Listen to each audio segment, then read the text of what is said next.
అండి నేను గజ్జికాయలు చేద్దాం అనుకుంటున్నానండి. అంటే కొబ్బరికాయ పిల్లలకి దొగ్గని అదేండి. ఇంకో ఈ డొక్కుడు తీసుకున్నానండి. పల్లీలు, ఇంకో డొక్కుడు బెల్లం అండి. ఇంకో కొద్దిగా నువ్వులు, 50 గ్రాముల నువ్వులు అండి. 50 గ్రాములకి ఎక్కువే ఉంటాయి నువ్వులు అండి. వేపుకున్నాను. ఇవి కూడా అండి వేపుకున్నాను కాబట్టి బాగుంటుందండి వేపుకుంటే అండి. కొద్దిగా ఇది గోరెచ్చగా చేసుకున్నానండి. పుట్నాల పప్పు కొద్దిగా చూసారా, కొద్దిగా రేటి బెల్లం, సరిపోయినంత బెల్లం అండి. ఇవి మిక్సీ పట్టుకోవాలండి. ఇవి నేను చూపిస్తాను మిక్సీ పట్టించి ఎలా పట్టుకోవాలో. పల్లీలు అయితే వేసేసానండి మిక్సీలో. పల్లీలు అయితే మన చెక్కబద్దగా ఆడుకోవాలి. పప్పు కూడా వేసేసానండి, గొలచెన పప్పు.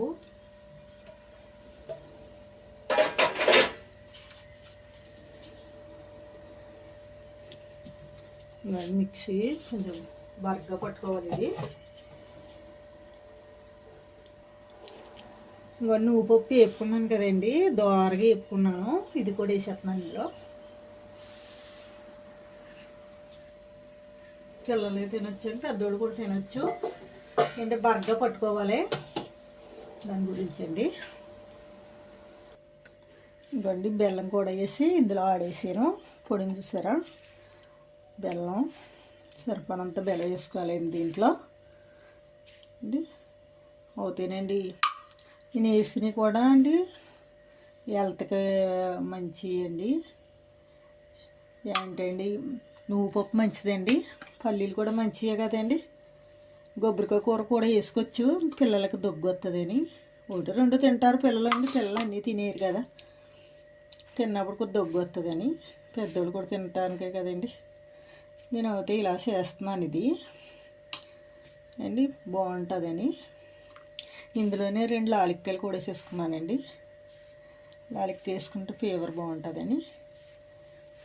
మెత్తగానే కాదండి, అంత మూరింగాని కాదు, సమానంగా పట్టుకున్నాను, పెట్టానండి. ఇది పట్టించాను.